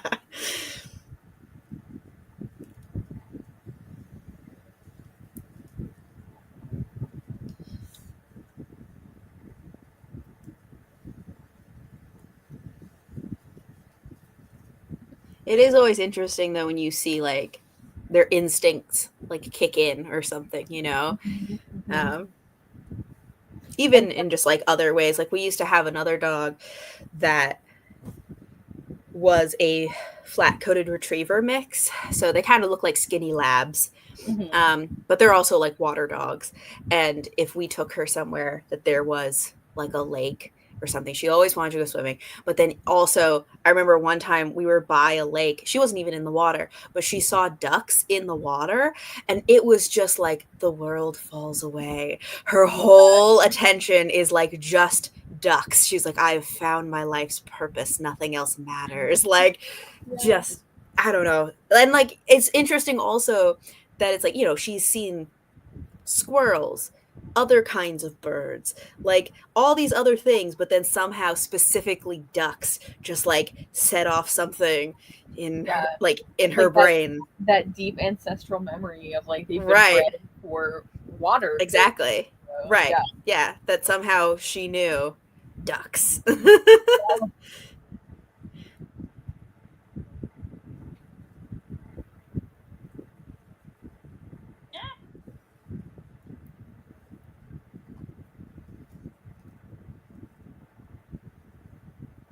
My yarn is getting all tangly.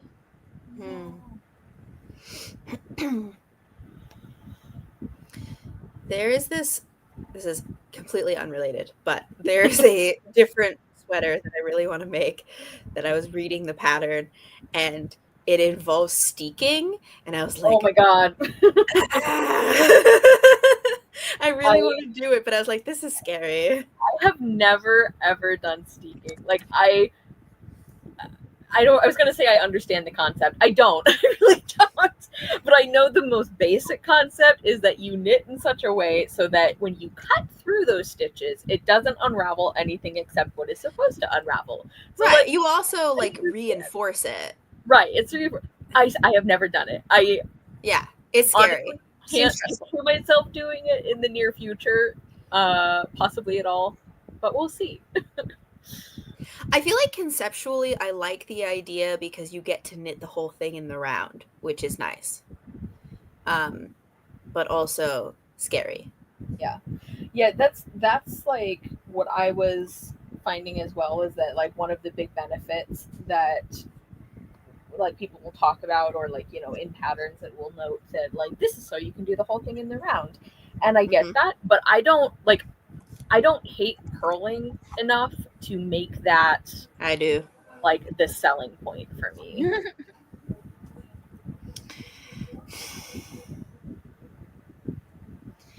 All right. Can I read you a part of this may not make any sense out of context, but I want to tell you what this is saying and how I'm interpreting this. Okay. So this says, so where I'm at is that you're doing like a row where then you do like the cable, and then after you do the cable row, it says 9 rows as the stitches show, which is just keep doing this like the pattern, you know, and then followed by the latest row with cables, and then like 3 more times. So does that mean that I do like 9 rows, cable row, 9 rows, cable row, 9 rows, cable row? Is that what they're saying? If you don't know, that's okay. I'm trying to figure this out. That sounds like a lot. Is there any way you could like send a picture of just that little tiny part? Because sometimes the way they group things can give you a hint about like, all right, which part am I repeating? Also, yeah, I mean, also this is hard to understand, like just like trying to explain it. So like, if it doesn't make sense, I think I understand what's happening. But hold on, I'm trying to mark like which thing. Okay.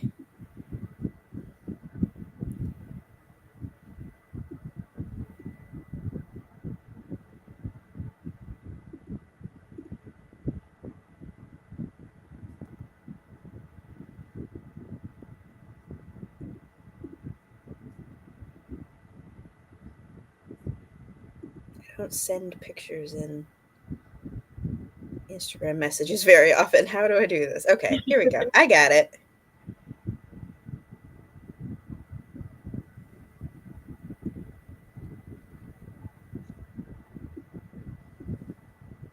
Okay. I tried to put like a little arrow as to the line that I'm like talking about. Okay. I also just realized that I left my phone somewhere, so I'm gonna go Oh, take that. That's okay. We don't have to. We don't have to try and figure this out. Send me a picture and it'll make it like impossible for you to do that. Because I tried opening Instagram on my desktop, which I do a lot, but it's like this photo can only be replayed once. Use the mobile app, and I'm like, all right, well, rude. Yeah, that's what it's telling me, and I had plugged in my phone across the room because it's dying. Yeah. Actually, I do need to go and grab something anyway, so I will go do that, and then we will discuss. But like, I'm just like, it sounds like you're like feeling pretty good about how you interpreted it. So if you want to go with that, feel free. I can look at it, but yeah, I'll be back. Yeah. Well, the other. Go ahead. I was gonna say, because is it just like there's a cable row and then there's a plain like knit row and that's it? You don't have any like kind of twists or anything else in there to make the cable? Well, yeah, it's like the like to make these cables, it's like there's one row that I cable and then you do 9 rows in between and then there's one row that you cable and it just that's what makes the twist. So it's very simple. I just am trying to also this is the thing is I think this pattern was originally written in Danish and then it's like translated to English, but the translation is not the problem. It's that I think a lot of like different places, they have different like norms of like how do they write a pattern, how do they write the instructions, because this one, the concept of like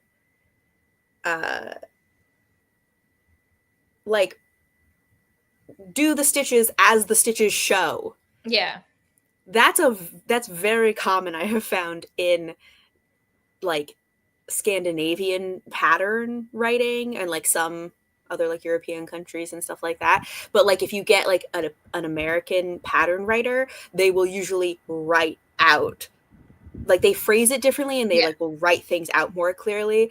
And like a lot of the like Scandinavian ones are more like, you got it. You know, you're doing what you're doing, right? Well, also this one, it's like it took me a while so it will say like, you know, knit 2, purl 2, cable, knit 2, purl 2, and then you're just like, how many? Oh, how cable many? What?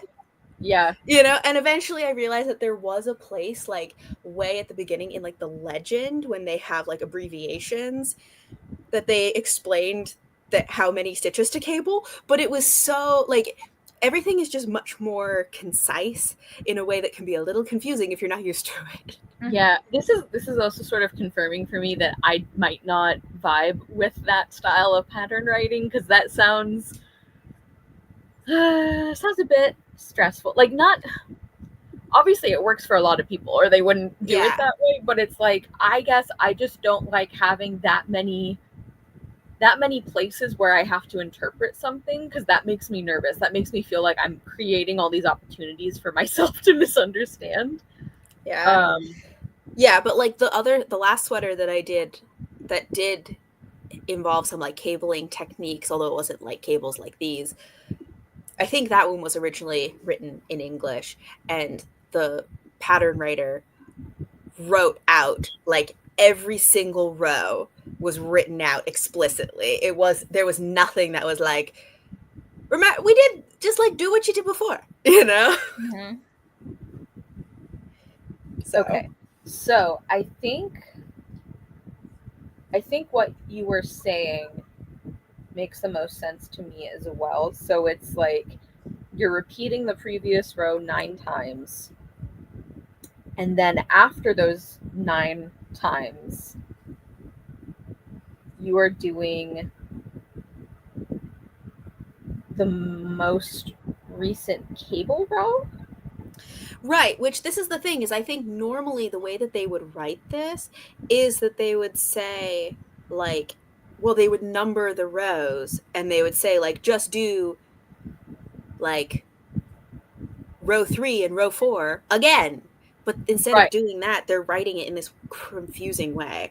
Okay, but so you're thinking that it's the same where it's like, okay, so I did a cable row I did the 9 just like straight rows. And then they're saying, do that again. Do cable 9, cable 9.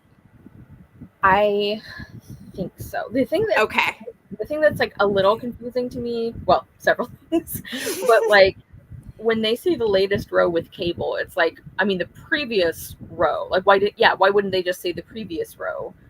Because the latest row with cable is the one you just did, you know? Right. But, well, that's what I was saying also, though, this is translated, I think, from Danish. And so, like, once in a while they say things in a way that is, like, accurate, but it's, like, not exact. Like, if somebody, you know, if it was, like, someone who was writing it initially in English may not say it that way. Okay. Yeah, so it just takes a little more interpretation sometimes when it's like translated, even if the translation is good. It's just like right, and I'm sure different. Also it's like because there's like shorthand or not shorthand even, but it's like in English or I guess like English or American, I assume both patterns, they'll say knit even, which when I was gonna say when I was starting out, but until relatively recently, until I was doing a lot more garments and things, I didn't really know what that meant. What does that mean? I don't think I've seen that. Yeah, it's very sporadically used, which is part of why it's confusing. But when I looked it up, I think it means knit even means like keep doing what you were doing without increasing or decreasing or anything. But I mean, I still feel like that leaves room for interpretation because sometimes it's not clear if that includes things like yarn over or if they're like, do you mean stockinette? Just say stockinette. So well, that's essentially what this says is like knit as the stitches show. Yeah, and I think that must be like a specific word or couple of words in the original language that makes sense. Yeah. Which I understand what that means, which is just like, because this is like, you know, it goes like purl 2, knit 8, purl 2, knit 8. And so it's like you just do like whatever the stitches are. You have to be able to read your stitches and tell which are the knits and purls. But like pretty much you just do whatever it was already doing, which is not, you know, hard. But, you know, it just. Anyways, okay, I'm going to just do this. But now I have to figure out which size am I doing. Because I have to this is where I decide, do I do it 3 more times or 4 more times? Mm-hmm. Oh, like the pattern of 9 to 1. Yeah. Yeah. What I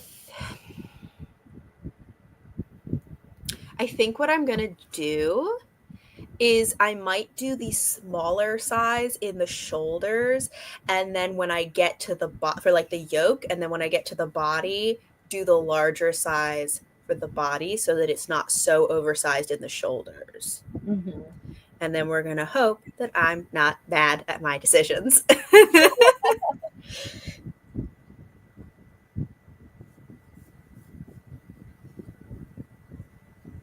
That's always the hope when I wing it on something, you know?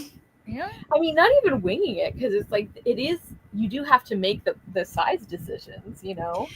Yes. Yeah. Sizing is always difficult, but also I find it's actually sizing is much more confusing to me with oversized garments. I have found that when I have done more fitted garments that have little to no positive ease, that the sizing makes much more sense and I have to alter a lot less. But then when I do oversized garments, I'm just like, who sized this? You know? Yeah. But I feel like no offense to the pattern makers, but I feel like when things are not fitted, people maybe don't think about the sizing quite as much because they're like, well, it's oversized, so like, and it's like, right, you know? But it still needs to have like a shape or like it's still, there's a way that oversized things fit that so you're not just like swimming in it. Yeah I don't know. I appreciate, and I know that like this isn't feasible for every pattern, but I do like, there's been a couple I've done where they like very clearly mark out sections where it's like this is a place it's very easy to adjust the fit. So if you find that you need more, I don't know, like more length in the sleeves, or you need like this part of the torso to be looser, here's what you would do instead of this next line. And I really appreciate that, because it I mean, there's sometimes where I find it, you know, very easy to like look at the pattern, look at how it's fitting, and I'm like, oh, well, I'll just do one less repeat and that'll make it, I think, the size I want. So sometimes it's really easy, but there are also times where it's like, I don't want to ruin the look of the pattern, but I know that this isn't going to fit me unless I do something. So it's nice to have that extra guidance. Yeah. I also like, as far as doing like yoked sweaters, you know, like round sweaters, I found that some of them, oh yeah, okay, I'm doing fine, some of them, they do increases like all the way down to the point where you split for sleeves. So, and that creates a problem sometimes, because a lot of times I end up wanting to split for sleeves higher up than the pattern calls for. Mm-hmm. And so then I would miss out on some of the increases, so then it may not fit in the body. But I did one recently where like all of the increases were like up here. And so then it was much easier to like decide where to split, because I didn't have to worry about like, do I have enough increases? That was so much better. Yeah.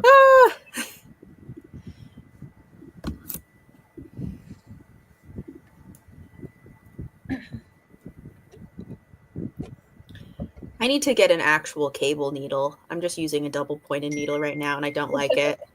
Yeah.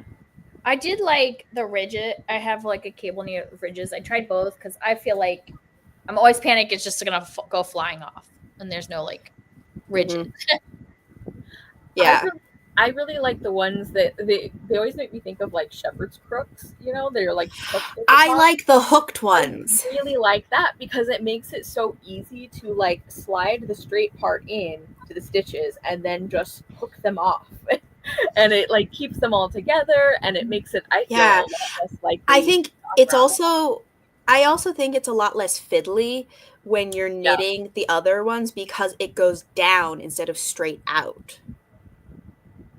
Yeah. So yeah, I like those ones too, the little like fishhook ones. So I need to get some. My problem is that the little like fishhook cable needles are always plastic, and I want wooden ones. Oh yeah.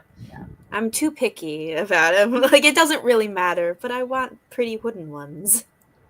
And I mean, it is also, it's nice to avoid using plastic materials if you can. Also true. I get it. When I do get this sock finished, it will be another of my projects that has been in progress for ages, and I'm embarrassed and I'm stressed that I have so many going, and I'm trying to finish some of them. And so this will be my second one that I've done that with. So I am just rolling right along. Rocking and rolling. Yeah. I mean, honestly, like, I do feel like I have hit a great streak, even though it's only like 2, because that is so much more than I would normally have done. So you know, I think that's great. Also, sometimes it's like similar to when you have like a bunch of books going, and then you suddenly finish multiple books in a row, and you're like, ah, I am a reading goddess. Like, right. I had been like, you know, I am notorious for reading trying to read all the books at once and then setting them aside for months. And then this summer I made a concerted effort to finish off all these books. And I had gotten to where I was only like currently reading 4 books. And I was like, yes. And then this month I picked up like all the books. And now I'm in the middle of like 12 books. And I'm like, why did I do this again?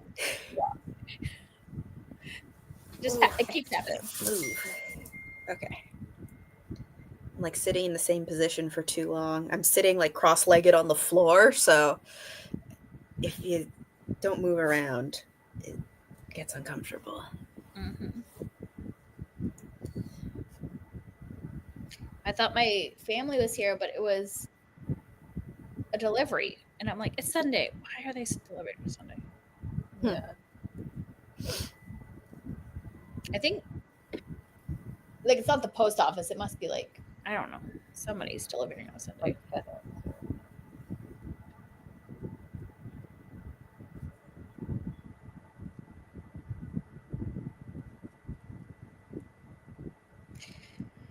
Oh, I'm ready to be done.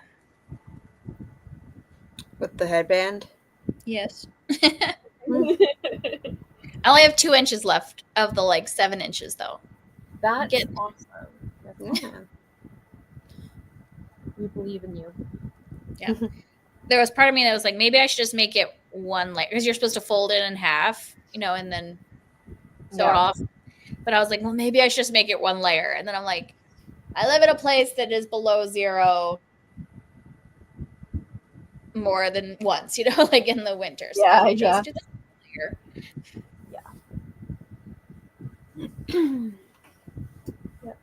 Oh, you know what else is like kind of funny with the socks I'm doing? Or not funny, but like I was ordering like a couple sets of needles because, you know, we do that. Because there's always, I swear there's always at least one size where I'm like, I don't have another set of these needles, even though I use this size a lot. So anyway, this is me explaining why I was purchasing more needles. And they had some that were like on clearance. And one of the ones that they had on clearance was a set of US 2.5, it's 3 millimeters that are DPNs, but they're like the cubics. So they're like little, they're like rectangular tiny sticks. And it's supposed to be like more ergonomic for like your hands and everything. But like I actually really love this because I feel like for whatever reason, they feel less fragile to me. And the only time, well, that's not true. I think mostly the only times that I've actually had needles break, it has been when they're very tiny, double pointed ones that I'm doing socks on. Anyway, so I'm really liking these. Now I'm kind of like, that's cool. Yeah, should I just like switch to these for socks? Like, because I've been doing the magic loop for a lot of the socks I've done recently, which I also really like. But this was also a good reminder that I do still remember how to make socks with DPNs, and also that I enjoy it. So anyway, that's my little story time about my rectangular little needles. Yeah, that's cool though. I was recently thinking that I kind of want to get like a set of like mini needles, like ones that are like super shorty ones, so that you can do really small circumferences. Yeah. I think only one set of those that I got for a very specific pattern that I'm still gonna do someday. It's a sweater I want to make for my mom. But it is not yet that day because I tried and it was going really well and I was very careful. I was very happy with it, and then I don't even remember what happened, like what part I messed up on, but I had to like unravel it and it was very sad and I haven't gone back to it. So someday I will.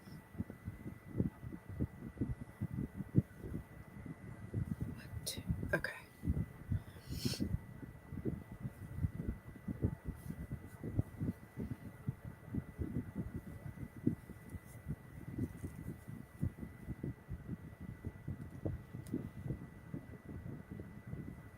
I think as far as cabling goes, this level of cabling is like fine for me because like this is very simple, you know, so I could like listen to an audiobook while I do this. Yeah. And like I can have a conversation. The other one that I did was like too complicated that I was like, I cannot think of anything else while I'm doing this. Yeah. And yet, this is the other thing that I've like learned about myself is that I was like, that sweater, the last one I did, was the most complicated and most difficult one I have ever made. And yet I finished it in like 3 weeks. And I'm like, this is a thing that I know I'm learning about myself is that because it is more complicated, I'm more engaged with it. And so then I'm like working on it consistently. And then, but like a sweater that I did earlier this year that was just very simple, straight stockinette took me like 2 months to make because it wasn't interesting enough. Mhm. So I'm like, well, all right. I have to Yeah. have something that's like a certain difficulty level just to be like interesting, you know? I could see that. But then sometimes it gets annoying because I'm like, oh, I don't want to pay attention to this.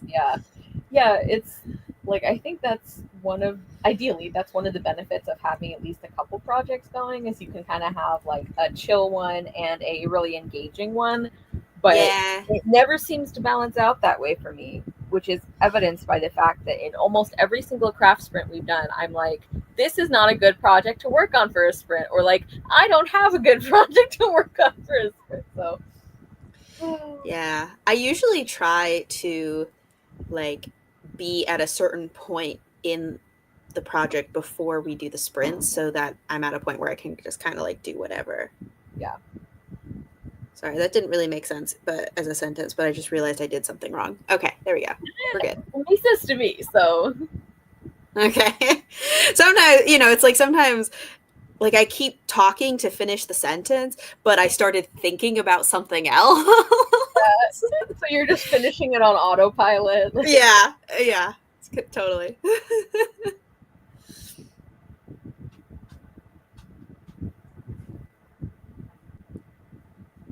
I'm excited about this though. I feel like I'm gonna like this sweater a lot. I'm excited. I think it's gonna be a pretty sweater. Is it just that like does it only have on the body just a couple cables or is it like so it actually only has cables like across the shoulders and down the sleeves. Mhm. Like going like this way down the sleeve, okay. not like around. And then the body is like a really wide ribbing where it's like purl 2 knit 8 purl 2 knit 8, so it has these really wide ribs. I'm doing the Brady loops sweater if you want to look up what it looks like, because I can't really sure. Braid like with an I, like a braid. Brady loops.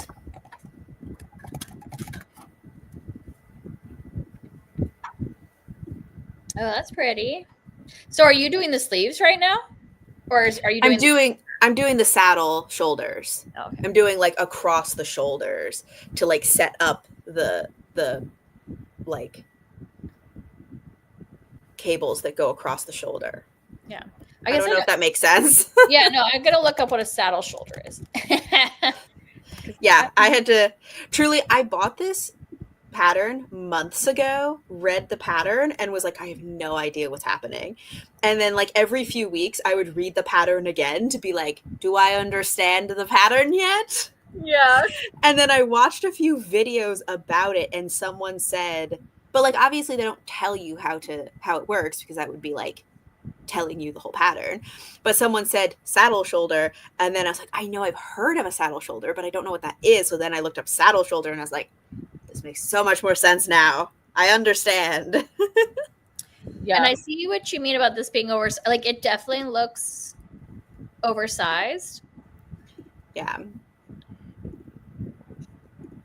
I looked it up too, and that is pretty. Like, I think I tend not to make or wear things that have like oversized fit because I feel like I'm not good at sizing that for myself. Kind of like we were talking about, where it's like I think it's hard. Yeah, like I see on the model, it looks intentional and it looks like nice and drapey and like this is clearly how it's supposed to fit. And I feel like when I try on things like that, it's like I don't know how to wear clothes. Yeah. But also I think sometimes I feel like it might be hard to grade a oversized sweater because you can't just make everything bigger because people don't like bodies don't change size in like a uniform way. Anyways, but so I just reached the end of a row so I can show you. So like this is the saddle, so it's gonna go like this. So like this goes behind the neck, this goes on the shoulder, and then later once I finish this part, I'm going to take out these white stitches because this is a provisional cast on, which I just learned how to do. And then you pick these up and then go the other way and make the other half of the shoulder saddle. Oh, cool. Is it one, like, are you going to be seaming pieces together, or is it one of those constructions where you sort of like add on and go in different directions as you go? So it's knit in one piece, even though there's like different. I think it's going to be knit in one piece. I read through the pattern, but now I don't remember. But I think that it's all like you knit one shoulder, you knit the other shoulder, then you pick up the stitches like in a crescent all the way around the saddle and then knit down. Okay. And then I think you probably pick up in the front and knit the front of the yoke and then connect under the arm, and then you can like go in the round down the body. Okay. That's what I think is going to happen. And then you pick up for the sleeves and like, because there isn't a seam on the sleeve because you want the cables to flow directly from the shoulder into the sleeve. Yeah. Yeah. Yeah. Very cool. Yeah. I think it looks nice. I think that with the oversized, when I look at this, I'm like, I like the oversized here, but I don't like my sleeves being really bulky because then I feel like I have a lot of. That's the thing that I kind of run into is essentially it's like I feel like the sleeves size up too much for me. Because then you just feel like you're like in your mom's shirt here, yeah. You know? Yeah. It also depends on like the individual person of like how much space do you need for the sleeve. And I just don't feel like I just don't need as much. Like for the size that I need for the body. Yeah. The amount that they have usually for the sleeve is too much for me. So I usually have to end the yoke a little bit higher because a lot of times the yokes are like down here and I'm like, I need you to stop here, you know? So, but yeah, so it's. I like the like rib though. That's like a big rib. Yes, this is like, I don't love doing ribbing, but like that's the type of rib where it's like, this is a very wide rib. I can do that. I despise ribbing. I feel about it the way a lot of people feel about purling or cables. Like, well, ribbing involves purling, and that's why people hate it.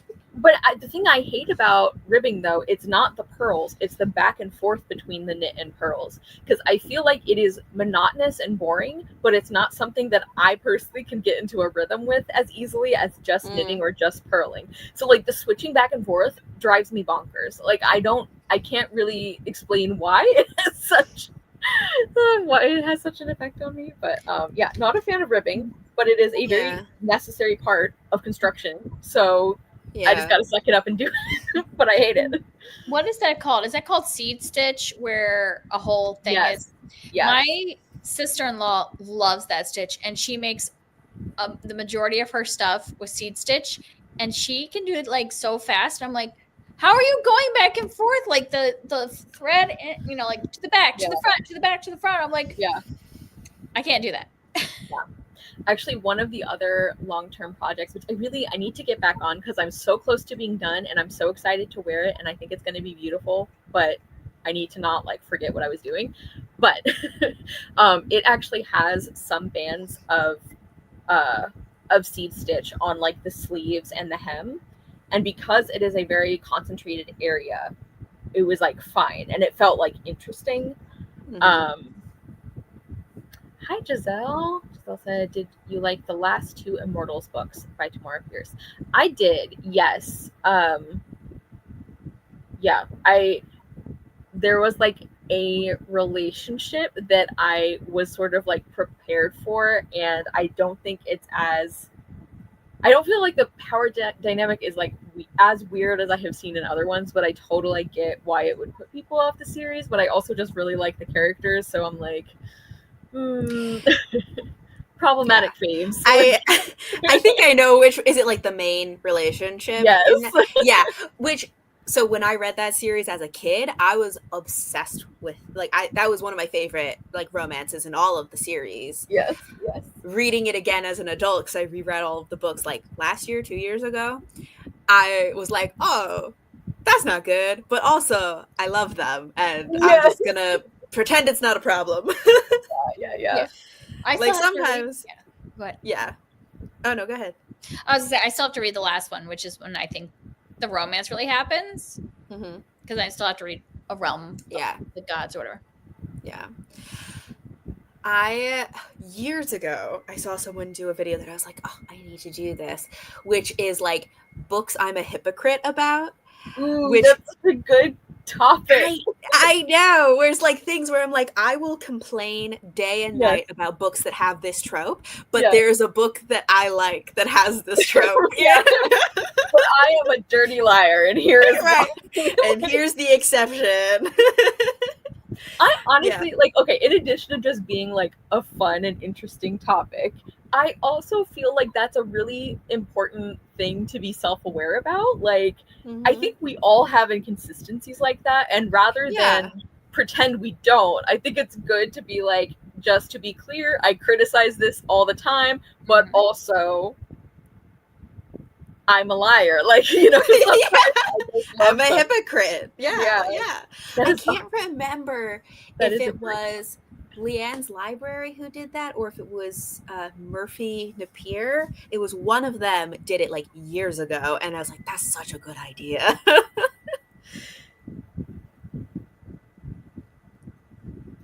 Giselle, oh my gosh. Yes. You have book 3 and 4 signed, but couldn't stand the relationship. So I mean, yes, that is so kind of you. But like, if you are offering, absolutely. Oh my gosh, I will message you about that. Just like a book fairy godmother dropping into the chat. It's the kindred spirit of Book Garden. I know. I was like, wait a minute. Because like also Giselle says and I Book Garden. are friends, and we know each other, and like we've been on each other's live streams before. But it's just like so funny to me that like the first message on this video specifically is like, hey. I just finished. Oh, sorry. I just finished the Becca Cooper series this week. Oh. Have you guys read that one? Yeah. What do you think? I actually really like. Okay, when I first started it, it's like because the chapters are just so long since it's a journal that I had a hard time. So I switched to the audiobook for book 2 and 3, and I think that was the way to go because I think the audiobook narrator was really good to like personify Becca, and I think it's one of those that like. I get why people would think maybe it's slow and because it's so character driven, but I was like, I love Becca. And I just want to follow her adventures. Yeah. And talking to pigeons. Yeah. Becca, tell me about your day. Like, I haven't read that series yet, but it's one of the ones that I've gotten kind of that vibe for where it feels like one where I'm going to be like, yeah, people who complain about these things, you are correct. Also, I don't care because I like, I love these people. So, I think I listened to the audiobooks for that when I reread them recently, and the audiobooks are really good, and I think it works really well for that. Like, I guess it's technically not epistolary because she's not writing letters, but it's that kind of thing where because you're reading journal entries, and it works really well because it feels like then the character is like talking to you. Yeah, and they're long. So like this last one, I mean, I think it was like a 20-some hour audiobook. And so like it took me the majority of September to listen to it, but I was like, I just want to get back to hear about what you did today, Becca. And like and I think you get to know the characters. I mean, not everyone has the same character since she leaves like, you know, town in the second and third book to go to different towns. So like we don't get like necessarily all the characters, but I still get like attached. And that's one where it is, you know, the like contradictory of like, I've always said I hate a traveling book. I can't say a traveling book. That third book is a traveling book. True. Even the second one, she goes to that other city, right? Yeah, but she's pretty much in the other city the whole time. Or this That's one, they're true. literally on the road. Yeah. Okay, yeah. The majority That's of it. true. I really, really love Tess of the Road by Rachel Hartman. And as you can guess from the title, literally whole thing, walking. But I freaking love Tess so much, and I love the other characters, and I love the way Rachel Hartman writes, and I love the way that the story's about like grief and healing and like forgiving yourself when you realize something's not your fault. Like I just love everything about it so much that I'm like, Tess, keep walking. Like I will read about whatever you do with your life. Also, Giselle mentioned that they also really love the Becca Cooper books. Reread a couple of them in July. You guys are making me even more excited to read those. Yeah, just be ready for long. And I know you're not the biggest audiobook, but I think the audiobooks are really easy to follow. Like the way the narration works. Like the audiobook narrator is like really good and not annoying. Like I don't find any of her voices annoying, which would be hard for a 20-hour audiobook. I don't know. I thought yeah. Well, that is good to know. But now it makes me want to reread the Alana series. So like to see the tie-ins and all that stuff, you know. It's funny, that's the only series of hers that I'm not super interested in trying, which is funny because I actually read one of them like years and years ago when I was in the target age. I read the first one and I remember liking it. It wasn't that I disliked it, but like I don't know, for whatever reason that one just doesn't pull me in. Also because I know some things about later books in the series, I feel like I don't know, like even just from reading that first book, I'm like, oh, I think I wanted different things from these books. Though the first book of the Song of the Line is so much different than the rest of them because she's so young. Right. True.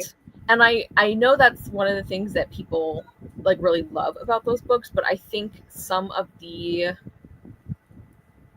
I think some of the character stuff, like from what I've heard at least, I don't think I would like as much as some of her other books, but I don't know. You know, maybe I'll change my mind at some point. Yeah. Giselle says Terrier probably her favorite. And that's saying something since she writes hit after hit. Yeah. Yeah. Just quality. I am waiting to tell everyone. I'm sorry. Go ahead. Was that? I was just saying, I'm waiting for her to come out with a new book because it has been years since she put out a new book. Yeah, I know for a while. I think her husband was sick, and then she was sick, and so they're like that's understandable. But then I'm like, I haven't heard anything. Yeah, like come on. Yeah, we need more books. Yeah. Anyway, what were you saying? Yeah, chop chop. Is a great time to remind everyone that they should read The Circle of Magic books by Tamora Pierce. It's not connected to any of her Tortall books, and it's definitely, I think, the lesser known like of her work, but I am obsessed with them and like reading and discussing and loving that book, that series, and the sequel series, which is what is it? The Circle Open, something like that.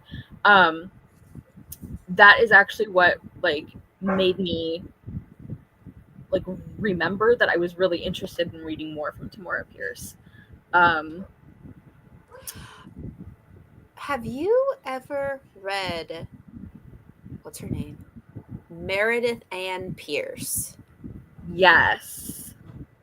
Because somebody just recommended her books on one of my videos because I like Tamora Pierce, and I was like, I don't know anything about this. Was it the Dark Angel books? They mentioned 2 series. That was one of them. Okay, because I really enjoyed the first book, and then I think the second one was okay. The third one made me so mad. Like I found it like such a frustrating and unsatisfying end. But I do continue to hear good things about her books, so I'm like, maybe I should like get over it and like read something else by her, because I did really enjoy the first book. It was really well done and interesting. Giselle says, Song of the Lioness books I never finished. I only read the first 3, but the series aged too much for me as a kid. I read it maybe when I was maybe 12, and it was too mature for me by the end. Yeah, that's sort of like one of the side effects of series that age with readers is depending on when you start reading them, they actually might not age with you. Yeah. It's interesting. However, well, it depends on the reader, I guess, because like I was also reading those when I was probably like, well, I guess I was like 11 or 12 when I was reading Tamara Pierce's books. But at that point, I was also reading adult fantasy, so I don't think it bothered me that it like aged up. But they do age up pretty quickly. Yeah. Well, and that's not even like that isn't the reason that I'm like, oh, I don't think I want to try that series, because like some of the series I really love, like the Fairyland books by Catherine M. Valenti. There were like a couple other examples that I was thinking of. Like I love books that like straddle age categories.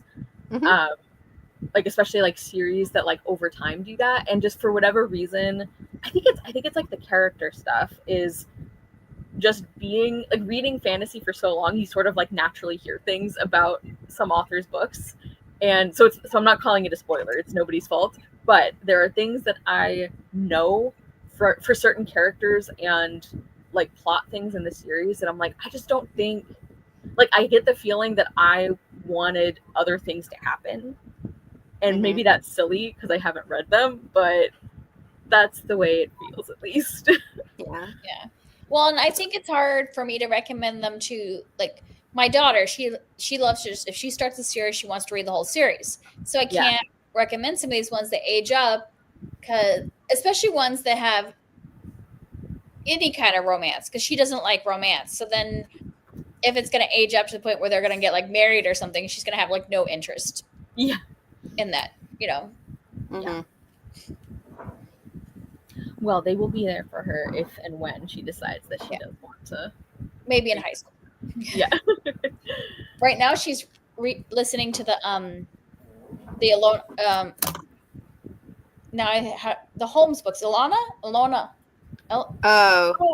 Holmes. Yeah. Enola. I was like, why can I not remember the name? Yeah, Enola Holmes. She's on like book 2 of the Enola Holmes, because they're much more like middle grade than the movies. So well, and right, yes. I've been really enjoying those books. And I feel like with those, because the character, like even though she's at that sort of weird age where it's like Victorians are viewing her as like a young woman, but we would view her as like a very young teenager. I feel like because Enola is like, ew, boys, like I don't want to deal with any of that. I think that makes it kind of a good recommendation for kids who also feel like that. Which makes sense. I just keep thinking of the Princess Bride. It's like, is this a kissing book? Yeah, that is how she is. Like any of those, she's like, oh, why is there going to be kissing? I need to get going to do dog dinner. Yes, that's okay. They're going to be. I'm following my husband on Find My Friends, and he'll be here within 10 minutes. So okay. This is a great time to wrap up for all of us. All right. Any final updates? I only have a few rows left, and then I'll be done. My other stock here. So nice. I'm trying to like finish this last row so I can hold it up and show it to you. Yes, you can do it. Like I mentioned at the beginning, I have already linked Kelly and Huck in the description. Please check out their channels if you haven't already.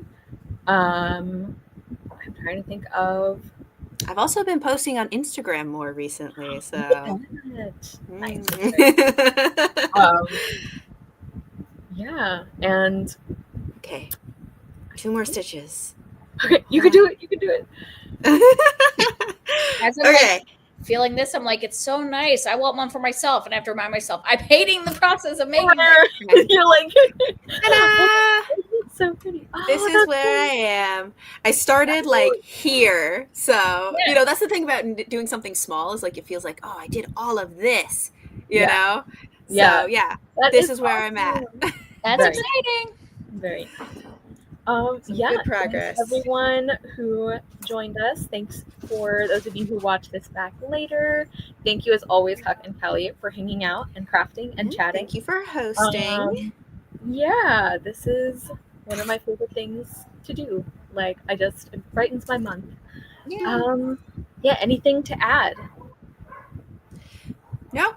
All right. Very impatient dogs go, Yeah. We will see you guys sometime in October, probably. And I hope you guys are doing well, taking care of yourselves as much as possible. And see you later. Bye. Bye.